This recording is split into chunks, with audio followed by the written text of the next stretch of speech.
ঠিক আছে, তাহলে আমরা কত ক্লাসে তাপমাত্রা কি এটা আলোচনা শুরু করছিলাম, কেমন আজকে আমরা তাপমাত্রা শেষ করবো চতুর্থ ক্লাসে। তাপমাত্রা কি ছিল মনে আছে তোমার? তাপমাত্রা হচ্ছে যে একটা বস্তুতে তাপ শক্তির কতটুকু চাপ বা তাপের অণু, এটা হচ্ছে ক্যালোরিক মতবাদ অনুসারে ক্যালোরিক চাপ কত, ক্যালোরিক চাপ কত, এটা মানে সঠিক নয় আর কি। যাই হোক, আর একটু সঠিকটা কি ছিল অনেকগুলো কথা বলছিলাম ক্লাসে, চিন্তা করছো বাসায়, আমি জানি না।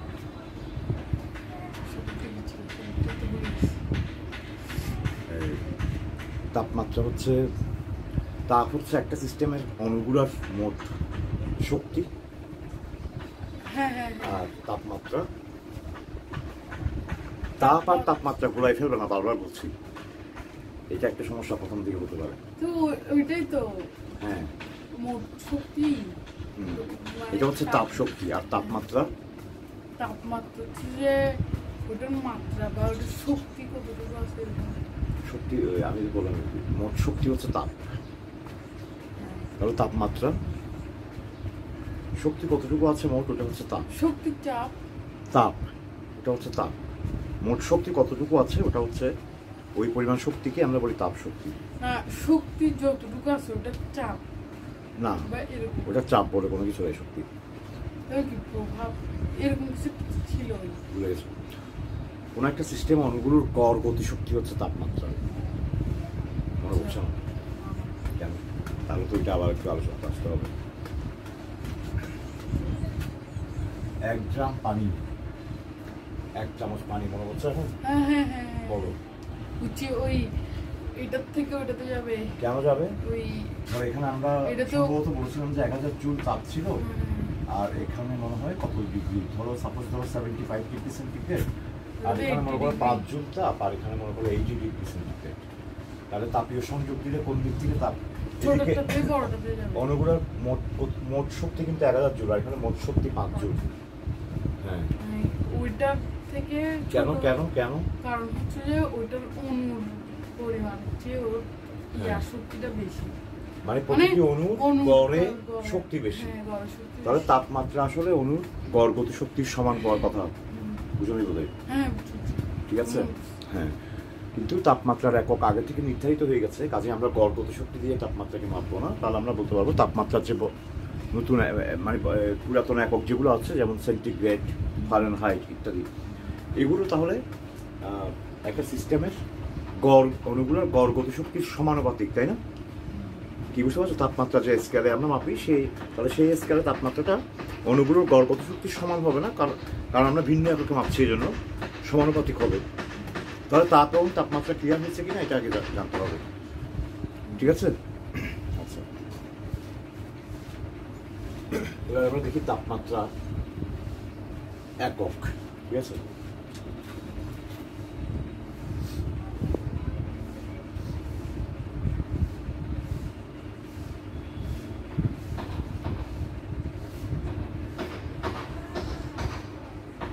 এখন কোনো কিছুর একক দিতে গেলে তাকে ধ্রুব থাকতে হবে, তাই না? আমরা জানি কোনো একটা তাপীয় ঘটনা যদি সবসময় একই তাপমাত্রায় ঘটে, তখন সেটাকে সেই ঘটনাটাকে দিয়ে আমরা তাপমাত্রার একক নির্ধারণ করতে পারি। একটা তাপীয় ঘটনা বলো যেটা সবসময় একই তাপমাত্রায় ঘটবে। গত ক্লাসে বলছিলাম, দেখি মনে আছে একটা বলছিলাম যে হাত, এটা তো না, এটা তো হচ্ছে আমি হাত দিয়ে অনুভব করা যায়। প্রথম দিকে বলছিলাম একটা তাপীয় ঘটনা, তাপের ফলে একটা ঘটনা বলো, তাপের ফলে অনেক ঘটনা ঘটে, যে ঘটনাটা এমন একটা ঘটনা বলো যেটা সব সময় ঘটলে প্রতিদিন একই তাপমাত্রায় ঘটবে। যেমন আরেকটা আছে ওই যে প্রতিসরণ করার প্রতিবিম্বে দেখা যায় যে তাপের উপরে না, এটা তো একই তাপমাত্রায় ঘটবে এরকম কোনো কথা নেই। হ্যাঁ, তাপমাত্রা চেঞ্জ হতে পারে না, ভুলে গেছো? অবস্থার পরিবর্তন, কোনো পদার্থ যখন কঠিন থেকে তরল হয় তখন সেটা একটা নির্দিষ্ট তাপমাত্রায় ঘটবে, ঠিক আছে? এগুলো বাসায় গিয়ে চিন্তা না করলেই তো ভুলে যাবে, কারণ তুমি হয়তো অন্য পড়া করতেছো, আমি বুঝতেছি, কিন্তু তাহলে তোমার তাপটা আর পড়াটা কিন্তু কোনো কাজে লাগবে না, আবার তোমাকে প্রথম থেকে করতে হবে। আজ যেহেতু এটা পড়তেছো তোমার ফাঁকে ফাঁকে এটার মেইন বিষয়গুলো ভিডিও তুমি আমাকে বলবে তো ভিডিও দেওয়ার জন্য। আর ভিডিওগুলো কি ওপেন হচ্ছে না আমার ওখানে? আচ্ছা আমি তো দিই নেই মনে হয় তাপটা। হ্যাঁ পরে এখন বলছো তো যাচ্ছে না, আমি ওখানে উৎসাহটা কম পাচ্ছি আর কি। এখন আগে তো সব জায়গায় গেলে চলে যেত এরকম কোনো একটা কারণে কোনো অপশন যাই পারতো। এখন মনে থাকবে তো কোনো পদার্থকে এক অবস্থা থেকে অন্য অবস্থায় পরিবর্তিত করার ঘটনাটা সবসময় একটা নির্দিষ্ট তাপমাত্রায় ঘটবে, ঠিক আছে? অবশ্য সেখানে একটা বিষয় আছে, বাহ্যিক চাপ যদি ধ্রুব থাকে, বাহ্যিক চাপের বিষয়টা আমরা পরে আসবো, অবস্থা পরিবর্তন যখন আসবো লাস্টের দিকে তখন। তো মোটামুটি বাহ্যিক কন্ডিশন, যেমন বাহ্যিক চাপ যদি ধ্রুব থাকে, একই বায়ুমণ্ডলীয় চাপ যদি থাকে, তাহলে যেমন পানি বরফ থেকে তরল, বরফ থেকে পানি হবে সবসময় 0 ডিগ্রি সেন্টিগ্রেড, যদি সেন্টিগ্রেড কোনো একক হয় আর কি, আমরা তো এখন একক দিনই, সবসময় একটা নির্দিষ্ট তাপমাত্রায় সবসময় বরফ পানিতে পরিণত হবে, এবং সম্পূর্ণ বরফ পানিতে পরিণত না হওয়া পর্যন্ত ওই তাপমাত্রা ধ্রুব থাকবে। মনে থাকবে এগুলো, যে দেন যখন পুরা বরফটা পানিতে পরিণত হয়ে যাবে, আমি কিন্তু তাপ দিচ্ছি কেন অনবরত, তখন আবার তার তাপমাত্রা বৃদ্ধি পাবে। তাহলে তাপের ফলে বস্তুতে প্রথম যে প্রভাবটা হয় সেটা হচ্ছে যে হয় তার তাপমাত্রার পরিবর্তন হয় অথবা তার অবস্থার পরিবর্তন হয়। বুঝতে পারতেছো নাকি? যেমন লোহাকেও এরকম প্রচুর তাপ দেওয়ার পর একটা তাপমাত্রায় 1500 ডিগ্রি সেন্টিগ্রেড তাপমাত্রায় গিয়ে সে কঠিন লোহা সে তরলে পরিণত হওয়া শুরু করবে। তুমি তাপ দিচ্ছ কিন্তু অনবরত। এখন যতক্ষণ না পুরো লোহাটাই তরলে পরিণত হচ্ছে ততক্ষণ ওই 1500 ডিগ্রি সেন্টিগ্রেড তাপমাত্রা একই থাকবে। তুমি যতই তাপ দাও ওই তাপটা তার অবস্থার পরিবর্তনে ব্যয় হচ্ছে। বুঝতে পারতেছো? ওকে, তাহলে পদার্থের অবস্থার পরিবর্তন একটা নির্দিষ্ট তাপমাত্রায় ঘটে। তাহলে এই অবস্থার পরিবর্তনের সাহায্যে আসলে তাপমাত্রার এককগুলো নির্ধারণ করা হয়েছে। তাপমাত্রার, তুমি এই কথা বুঝতে পারছো তো? ওকে, তাপমাত্রার একক, প্রচলিত এককগুলো হচ্ছে সেন্টিগ্রেড বা সেলসিয়াস।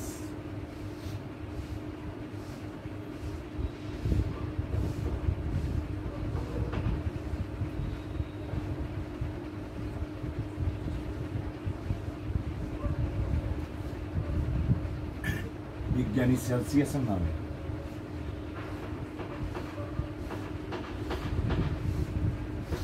তারপর হচ্ছে ফারেনহাইট,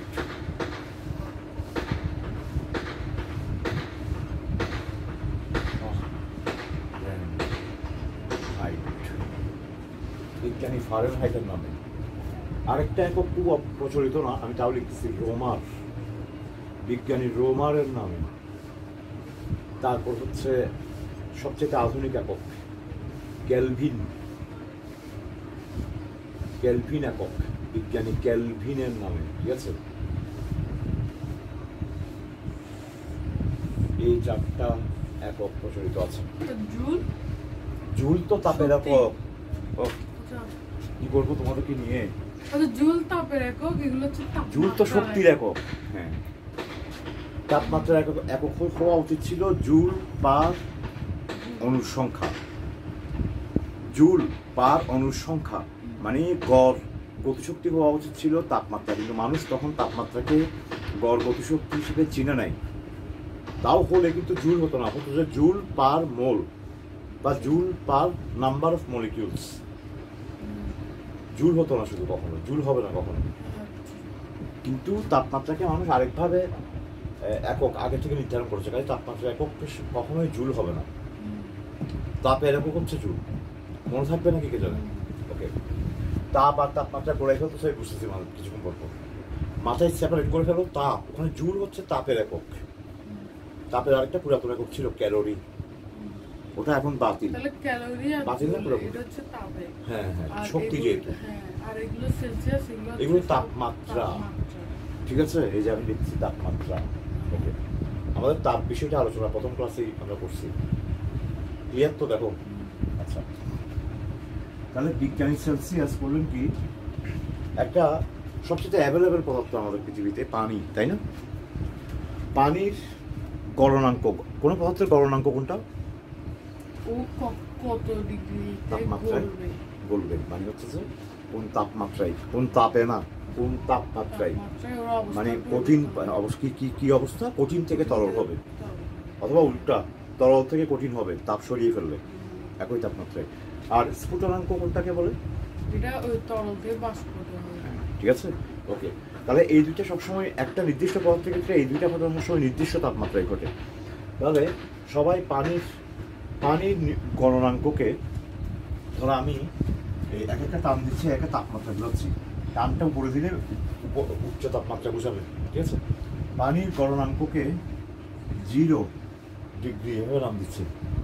আর স্ফুটনাঙ্ককে, মানে যে তাপমাত্রায় তরল পানি বাষ্পে পরিণত হবে, সেটাকে 100 ডিগ্রি বিবেচনা করে সেলসিয়াস এই মধ্যবর্তী ভাগকে সমান 100 ভাগে ভাগ করবেন। 100 ভাগ, ঠিক আছে। এই মধ্যবর্তী ভাগটাকে, এই প্রত্যেকটা ক্ষুদ্র ভাগকে ধরো এরকম 100 ভাগ করবে, প্রত্যেকটা ক্ষুদ্র ভাগকে 1 ডিগ্রি সেন্টিগ্রেড বলা হচ্ছে। সেন্টি মানে কি, সেঞ্চুরি মানে কি, এটা তো অবশ্যই সেন্ট ল্যাটিন শব্দ 100 গ্রেড মানে ভাগ, 100 ভাগে ভাগ করা হচ্ছে বলে এটাকে সেন্টিগ্রেড স্কেল বলা হচ্ছে, ঠিক আছে, ওকে। তবে পানির গলনাঙ্ককে 0 ডিগ্রি এবং স্ফুটনাঙ্ককে 100 ডিগ্রি ধরে মধ্যবর্তী তাপমাত্রার ব্যবধানকে সমান 100 ভাগে ভাগ করলে প্রতিটি ভাগকে বলা হচ্ছে 1 ডিগ্রি সেন্টিগ্রেড। এটা হচ্ছে সেন্টিগ্রেড স্কেলের বিভাগটা, ঠিক আছে। ফারেনহাইট করলেন কি, একই মানে পানির গলনাঙ্ককে 32 ডিগ্রি আর স্ফুটনাঙ্ককে 212 ডিগ্রি ধরলেন। মধ্যবর্তী ভাগকে 212 থেকে 32 গেলে কত হবে? 212 থেকে 32 গেলে হবে 180। মধ্যবর্তী তাপমাত্রা ব্যবধানকে 180 ভাগে ভাগ করলেন, 180 ভাগে ভাগ করলেন, এবং প্রতিটি ভাগকে বলা হচ্ছে 1 ডিগ্রি ফারেনহাইট। কিন্তু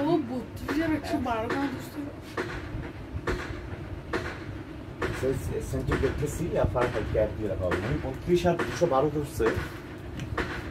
এটা কারণ হচ্ছে তখন এক ধরনের হিম মিশ্র তৈরি করা হতো। ফারেনহাইট মোটামুটি মনে করো যে 1700-1800 খ্রিস্টাব্দের মানুষের, তখন রেফ্রিজারেটর তৈরি হয়নি প্লিজ, কিন্তু এক ধরনের হিম মিশ্র, নাম শুনো নেই বোধহয়।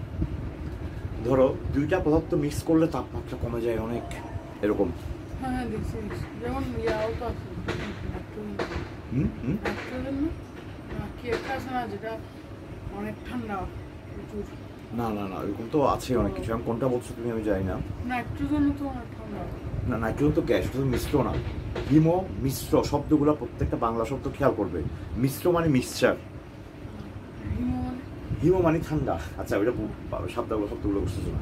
হিম মানে ঠান্ডা, হিমায়ক, রেফ্রিজারেটর বাংলায় বলো যে হিমায়ক যন্ত্র, ঠিক আছে, বা ফ্রিজারেটর।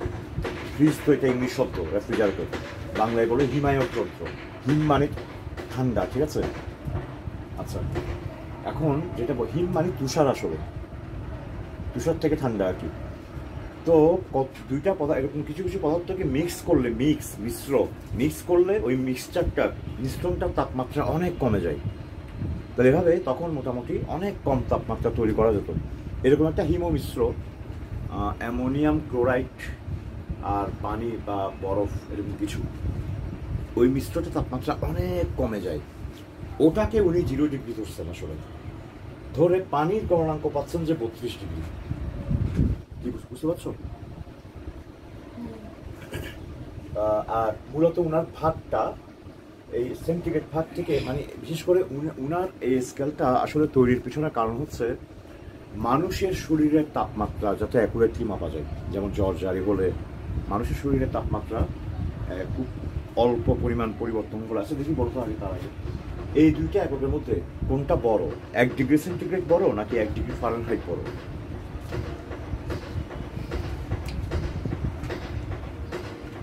হ্যাঁ, এখানে সব বলা আছে, তোমাকে এখন ডিসিশন নিতে পারতে হবে। ফারেনহাইট তো ছোট, ফারেনহাইট মানে চিন্তা করে বলো দেখি।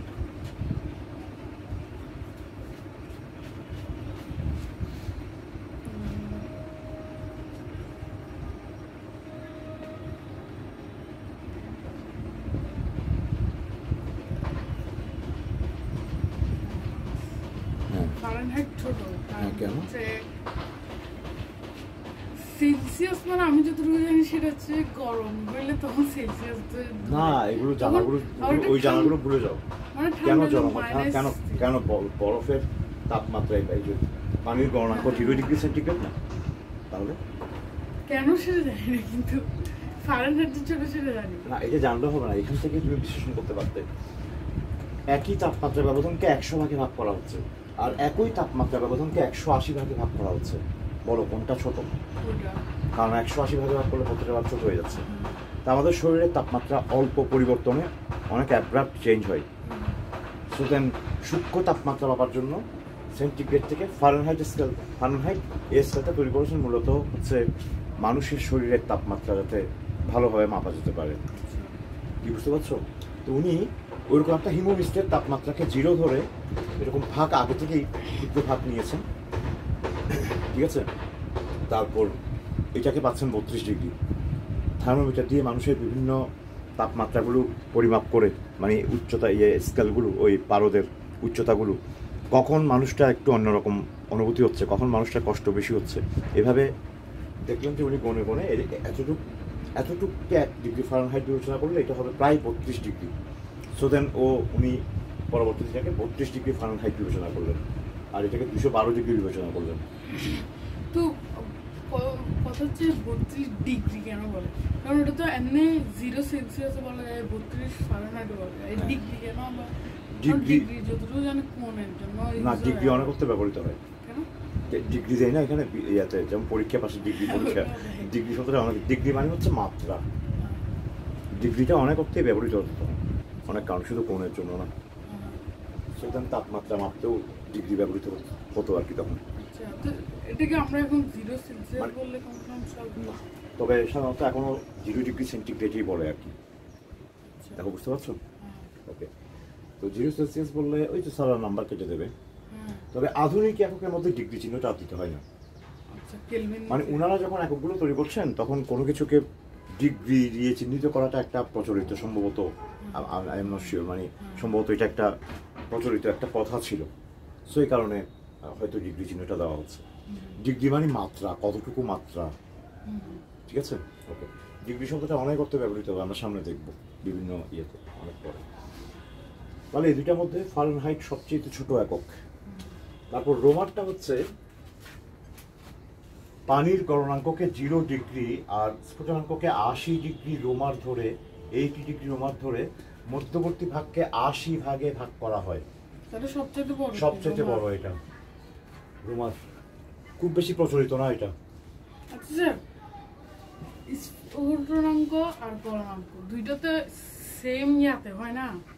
মানে যে একটা পর্যায়ে আসলেই তো এটা হয়, হ্যাঁ সেম রকম। হ্যাঁ হ্যাঁ, তাহলে 0 ডিগ্রি আর তাহলে এটা আমি স্ফুটনাঙ্ক, হ্যাঁ, তো ওইটাও 100 ডিগ্রি সেলসিয়াস হচ্ছে। মানে ওটাকে আমরা ওই যে তাপমাত্রা হচ্ছে ওটাকে আমরা 100 ডিগ্রি সেন্টিগ্রেড দিচ্ছি আর কি, মাত্রা দিচ্ছি আর কি। আচ্ছা, কারণ এটা তো আমরা দিচ্ছি যে সেলসিয়াস দিয়েছেন, যাই বলছি না, প্রথম পানির গলনাঙ্ককে উনি 0 ডিগ্রি বিবেচনা করলেন এবং স্ফুটনাঙ্ককে 100 ডিগ্রি বিবেচনা করলেন। বিবেচনা কেন করলো? 100 সুবিধাজনকের জন্য। আর তাহলে এটা আগে একক, এটা পরের একক। পরের একক সবসময় 10 ভিত্তিক করা হয়েছে ম্যাট্রিক পদ্ধতিতে, খুব সিম্পল। আর ও 80 কেন? এটা অবশ্য আমার জানা নাই, এটা সম্ভবত হচ্ছে যে ধরো তাপমাত্রার খুব বেশি সূক্ষ্ম একক মাপতে না গেলে এটা 80 ডিগ্রি নিশ্চয়ই কোনো কারণে দিয়েছে, এবং এটা অনেক পুরাতন, কাজে এটা ইতিহাসে আমার জানা নেই, নিশ্চয়ই এরকম কোনো কারণ আছে। এই এককটা প্রচলিতও না এখন, তাও আমি দিয়েছি দেখি। দেখো, বুঝতে পারছো? আচ্ছা, কেলভিন স্কেল আর কিছুই না, সেন্টিগ্রেড স্কেলের একটা নতুন ভার্সন। জাস্ট এটাকে 273 শিফট করে দেবো আমি, মানে 0 ডিগ্রি আর 0 ডিগ্রি না, 0কে ধরা হবে, পানির গলনাঙ্ককে ধরা হবে 273 কেলভিন, 273 কেলভিন আর স্ফুটনাঙ্ককে ধরা হবে 373 কেলভিন, জাস্ট 100 বেশি। মধ্যবর্তী ভাগ হচ্ছে আবার 100 ভাগ।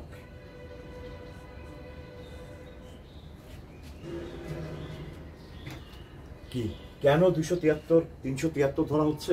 এটা আমরা আমাদের ইয়ার মাঝখানে যখন গ্যাসের প্রসারণ করব তখন চার্লসের সূত্র, তোমাদের বই না থাকলেও আমি চার্লসের সূত্রটা বলবো, তখন বুঝবো যে 273 ধরলে আমার লাভ কি হচ্ছে।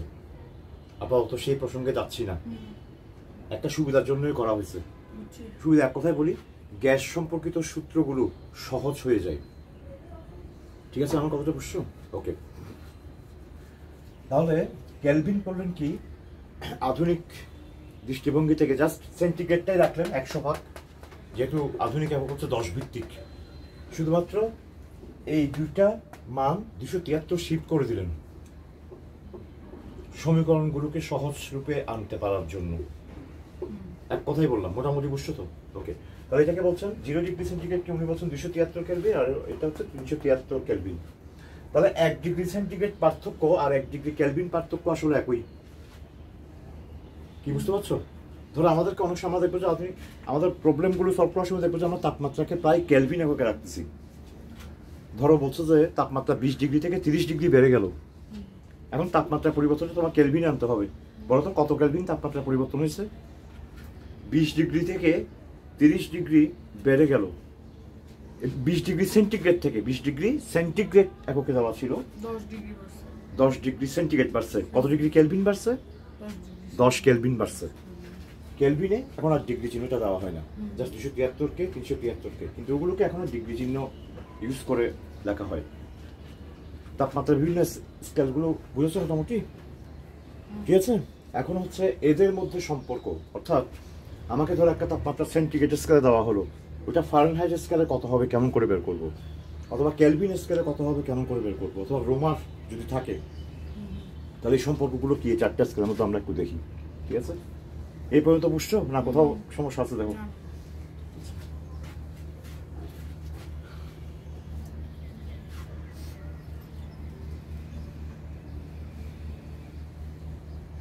এবার হচ্ছে তাপমাত্রা 4টা। আচ্ছা, আমি পুরোটাই মুছিয়ে ফেলি।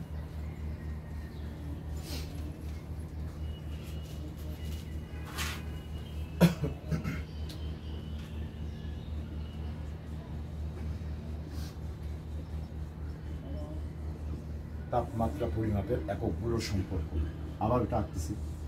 সেন্টিগ্রেড, ফারেন, রোমার আর কেলভিন। ঠিক আছে, সংক্ষেপে লিখছি আর কি। একই তাপমাত্রা ব্যবস্থা। এটা হচ্ছে পানির স্ফুটনাঙ্ক, এটা পানির গলনাঙ্ক, এটা পানির স্ফুটনাঙ্ক। স্ফুটনাঙ্ক গলনাঙ্ক একই তাপমাত্রা মানে একই লেভেলে আছে। আমরা জানি এটা হচ্ছে 0 ডিগ্রি সেন্টিগ্রেড, এটা হচ্ছে 100 ডিগ্রি সেন্টিগ্রেড, এটা 212 ডিগ্রি ফারেনহাইট, এটা 32 degree Fahrenheit. 0 degree Reaumur, 80 degree Reaumur. 273কে 373কে মনে করো কোনো একটা তাপমাত্রা, নির্দিষ্ট তাপমাত্রা মানে কি একই উচ্চতায় থাকবে, তাই না? যে স্কেলে মাপি না কেন, এটা এই তাপমাত্রাটা মনে করো সেন্টিগ্রেড স্কেলে আসলো, তার মানটা সি। ফারেনহাইট স্কেলে তার মানটা একই তাপমাত্রা মান আসলো এফ, এখানে আসলো আর, এখানে আসলো কে। এই 4টা রাশির মধ্যে সম্পর্ক স্থাপন করতে হবে। এখন এটা হচ্ছে এই রেখাটা, এই রেখাংশের দৈর্ঘ্য হচ্ছে এই দুইটা তাপমাত্রার পার্থক্য, তাই না? এটা বুঝতেছো তো? আর এই রেখাংশটার দৈর্ঘ্য হচ্ছে এই দুইটা তাপমাত্রার পার্থক্য। একইভাবে এই রেখাংশের দৈর্ঘ্য হচ্ছে এই দুইটা তাপমাত্রা পার্থক্য, একই রেখাংশের দৈর্ঘ্য হচ্ছে এই দুইটা তাপমাত্রা পার্থক্য। একইভাবে এটা হচ্ছে এই দুইটা তাপমাত্রা পার্থক্য, এটা হচ্ছে ওই দুইটার। একইভাবে এটা এটা তাহলে দেখো এই দুইটা রেখাংশের দৈর্ঘ্যের অনুপাত, এই দুইটা রেখাংশ, এই রেখাংশের দৈর্ঘ্য হচ্ছে যে তাপমাত্রার ব্যবধান। আমি এই দৈর্ঘ্যটাকে যে তাপমাত্রা এককে মাপি না কেন, এই দৈর্ঘ্যের অনুপাতটা সবসময় সমান থাকবে না, অনুপাতটা সমান থাকবে না। এই দৈর্ঘ্যটা সেন্টিগ্রেড স্কেলে আর ফারেনহাইট স্কেলে একই হবে না, একক ভিন্ন হয়ে গেছে বলে। কিন্তু দিস বাই দিস, যা যে কোনো এককে মাপি না কেন যা হবে, এই একই রেখাংশ অন্য এককে, দিস বাই দিস একই হবে না। একক ভিন্ন হলেও তো একই পরিমাণ ভিন্নতা হবে। কি আমার কথাটা বুঝছো? তাহলে এই অনুপাতগুলো সবসময় সমান থাকবে। বুঝছো কিনা শিওর? শিওর তো? ওকে, তাহলে এখন আমি বলতে পারি, এখন তো জায়গাও নাই, নিচে একটু করে লিখতেছি, পরে উপরে লিখবো। তাহলে আমি বলতে পারি এখানে এটা c-0, এটা কেমন ডিভাইডেড বাই 100 - 0, ঠিক আছে, is equal to f-32 divided by 212 - 32 is equal to r-0 divided by 80 - 0 is equal to k-273, ঠিক আছে, ডিভাইড বাই 373 - 273। এই হচ্ছে আমাদের মোটামুটি তাপমাত্রা চারটা স্কেলের মধ্যে সম্পর্কটা। এটাকে একটু সরল করতে পারবো আমরা, এই চিত্রটা মুছে ফেলি।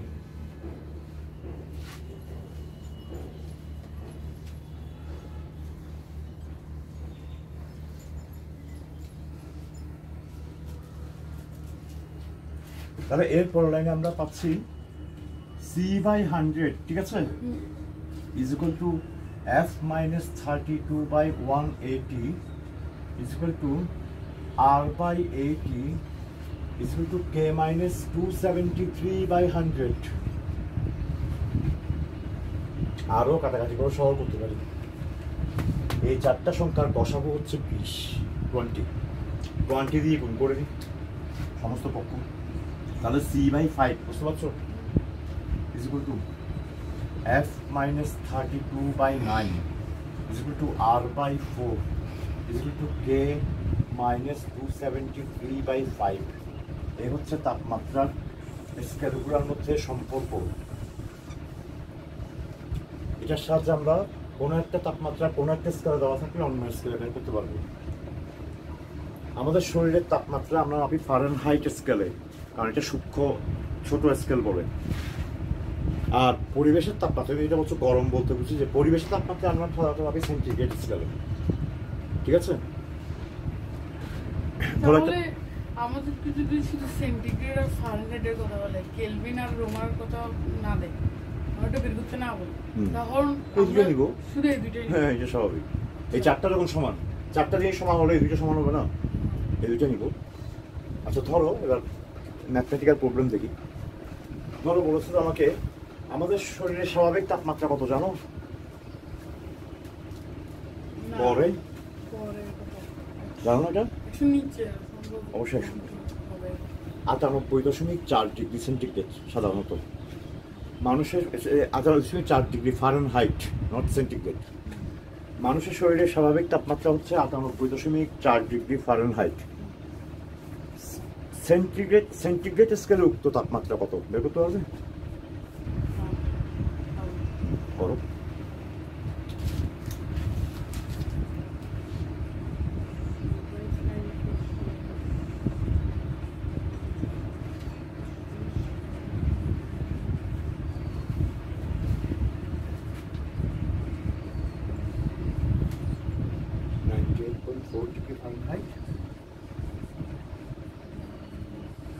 সেন্টিগ্রেড স্কেলে ওই তাপমাত্রা কত? এটা হচ্ছে প্রশ্ন, রাইট?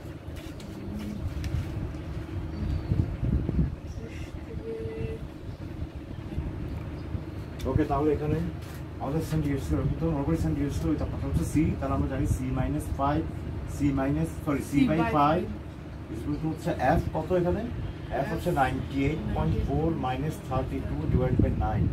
তাহলে c সমান হচ্ছে, এটা থেকে এটা বিয়োগ করলে হচ্ছে 66.4 ইন্টু 5/9। এটা গুণ করলে হচ্ছে 332 ডিভাইড বাই 9। 332কে যদি আমি 9 দিয়ে ভাগ করি তাহলে 27, এখানে গেলে হচ্ছে যে 6, 6 2 6 9 54, 8.0, ঠিক আছে, 8 9 72, 8 36.88, 36.9 ধরতে পারো প্রায়। এত ডিগ্রি সেন্টিগ্রেড আমাদের শরীরের স্বাভাবিক তাপমাত্রা, ঠিক আছে, বুঝে পেলি?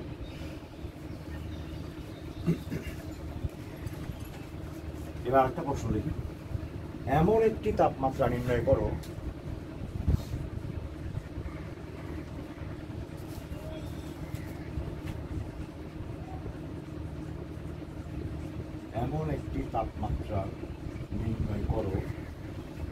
যে কোনো স্কেলে, সেন্টিগ্রেড, ফারেনহাইট, রোমার, কেলভিন, যেখানে যে স্কেলের তোমার সুবিধা নির্ণয় করো, যা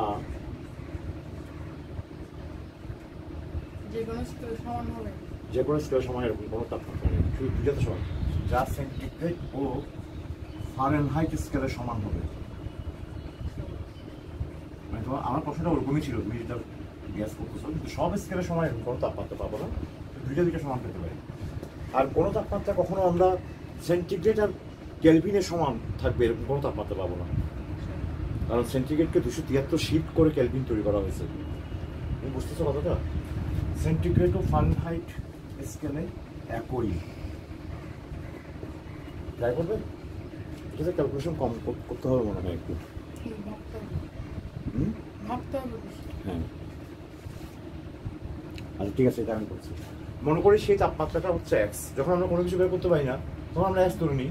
মনে করি সেই তাপমাত্রা এক্স, মানে এক্স ডিগ্রি সেন্টিগ্রেড আবার এক্স ডিগ্রি ফারেনহাইট। তাহলে প্রশ্ন মতে x/5 সমান x-32/9 এই সমীকরণটা সমাধান করতে হবে। তাহলে গুণ করে দিই, সমীকরণ সমাধান করতে পারো? তাহলে পারবে? চেষ্টা করবে? করো।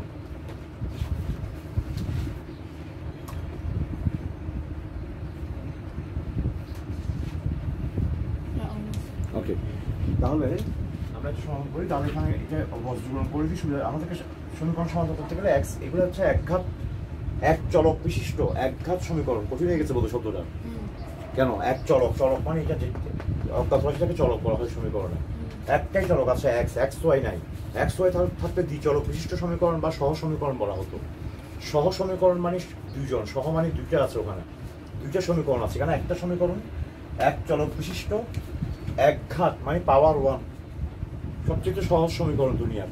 সেগুলো সমাধান করবে হচ্ছে যে সরল করে এক্স গুলোকে এক পাশে আনতে হবে, এক্স ছাড়া অন্যগুলোকে পাশে নিতে হবে, তারপর আস্তে আস্তে এক্স এর মানটা বের করতে হবে। তাহলে এক্স গুলোকে এক পাশে নিতে গেলে আগে বজ্রগ্রহণ করবো। এখানে 9 দিয়ে 9টা এখানে গুণ করবো, 5টা এখানে গুণ করবো। তাহলে 9x = 5টা এখানে গুণ করে দিচ্ছি ডিরেক্ট। 5x - 5 × 32 কত হয় দেখলাম না, পরে কাটাকাটি করা যাবে। তাহলে এটাকে এই পাশে নিয়ে আসি, 4x, ঠিক আছে? 9x - 5x হচ্ছে 4x = -5 × 32। So then x = হচ্ছে -5 × 32/4।